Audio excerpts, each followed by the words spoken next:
Hi, I'm Cody Anderson, one of the pastors at Parker United Methodist Church. As I shared a few weeks ago in my sermon, I have been tuned into the FIFA World Cup. What about you?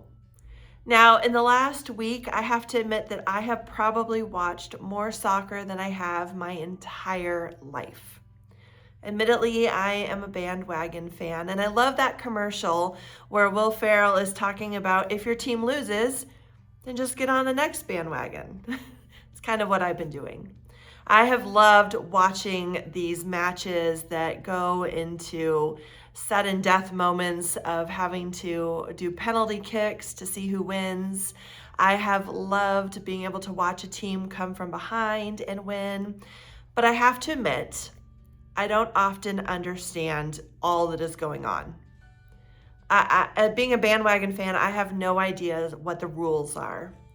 I've often wished that there were two types of commentators for these soccer matches. Ones that are for those who know soccer, love soccer, follow soccer, and then one station that has commentators that explain the rules. For instance, they called offsides because these people crossed this line before the ball did. Or the reason they're doing a corner kick instead of throwing it in is this. I would love somebody to come alongside me and help me understand all of the rules of soccer. I have to admit, growing up, I was a huge rule follower. I loved to know the rules. What are the rules for this situation? What are the boundaries that I need to stay in? What are the things that I need to follow? I still can kind of get caught up in those moments of being a rule follower. And I know there are people out there who the rules mean nothing to them. They just kind of do their thing, and if they happen upon a rule, they may or may not follow it. There are all types of people in this world. But ultimately, rules are there to help us understand the world around us, to help keep us safe, keep others safe, and to give us some boundaries in life, to let us know what is acceptable and what might be pushing the boundaries a little bit, might be going a little bit overboard. Rules often can start off really simple and then become really burdensome. I think often about children when they're learning the new rules of an area. They have clear rules, the rules that we all have, no lying, don't steal, some of those basic rules. But then there's those implied rules that sometimes kids don't know. Like, don't crawl over the pews, don't stand on the pews. Don't walk or don't run, instead walk, slow down, right? There are sometimes these rules that we have in our heads that maybe we don't have written down, we haven't shared somewhere. And as I'm thinking about our new sermon series about the 10 Commandments, they started off really simple, right? There's 10 of them. 10 commandments, 10 basic rules to follow. And you think that that would be enough. But then you have those people who ask questions. Well, when you say keep the Sabbath holy, what does that really mean? What does that really look like? What are my boundaries within that? You tell me that I can't work, okay, but what does that look like? What if I am not working at work, but I'm at home and I am doing laundry? Is that okay? I'm not allowed to drive because of the Sabbath, so okay, but what if I live far away? I mean, we all can go down the rabbit hole trying to find out how maybe we can get around this rule just a little bit. So the Israelites are human, and they start to go down the rabbit hole. They have these 10 commandments that then turn into 613 rules. It's a lot of rules, right? And for people to know every single one of them, I'm sure it really felt burdensome. It really felt hard to be able to follow all of those rules. And as we know, sometimes rules can contradict themselves, each other, or they can be hard to understand fully. Like, don't lie. Okay, but what if it's a surprise birthday party? And I have to try to lie to throw that person off, so it's a surprise. What do I do with that? It begins becoming about keeping the rules instead of the actual reason for the rules, right? We have to follow this rule and this rule and this rule, and we become really rigid instead of what is the main purpose behind the rule. So Jesus comes with all of these rules, and he wanted to help people out. He wanted them to be able to get back to the basics, to keep it simple, and to think about the why. Not just, I'm following this rule because it's a rule, but why am I following this rule? So Jesus breaks it down for us, gives us 2 rules, 2 important commandments. All of the other commandments, all the other rules are locked into these 2. Love the Lord your God with all your heart, soul, mind, and strength, and love your neighbor as yourself.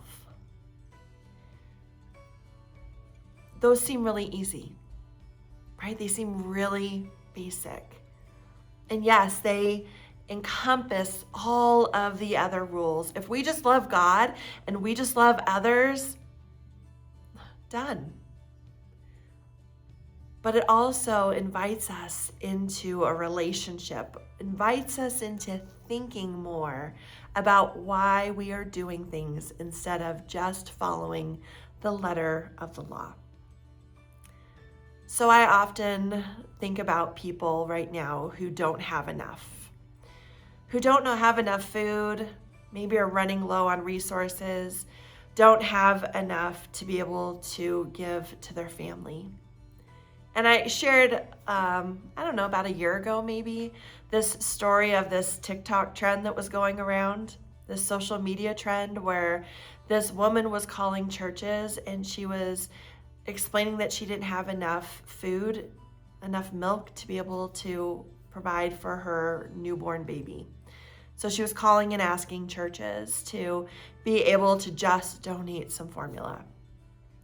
And a lot of times the churches kind of, have you called this place? Have you called this place? Have you called this place? And they didn't hear the need in this woman's voice. That same need, even though that was a trend, it was a woman who was trying to see if churches would live into who they truly are. We know that that's a reality for some people. That is a reality for some of our neighbors.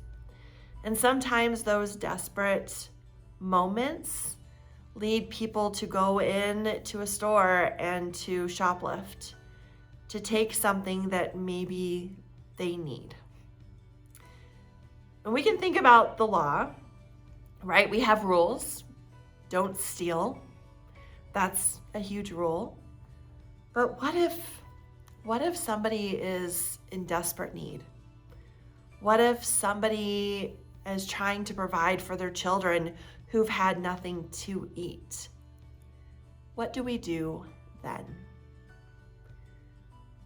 I think that Jesus invites us into this relationship with these rules, not to be burdened by the rules, by having to follow every single thing, but to step outside of the rules and also into relationship.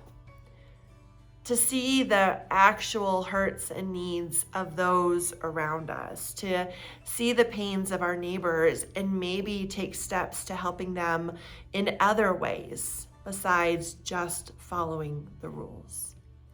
And it's the same with our relationship with God.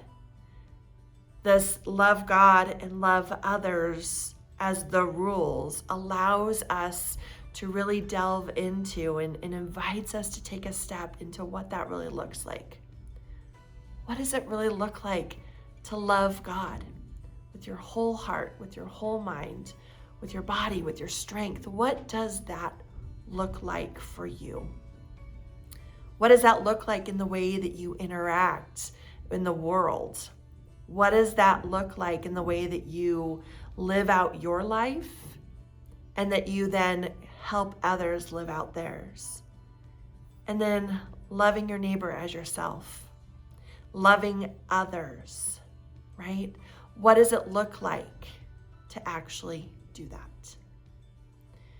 We're going to get into the commandments in the next few weeks. We're going to talk about what these commandments mean and say, these rules. And I'm sure they're going to come with questions. They're going to come with ideas and thoughts, just like the Israelites, who, when they reflected on those rules, tried to figure out what it means to really live them and then created more rules. But as we enter into this conversation around the commandments, I invite you to center yourself in Jesus' words.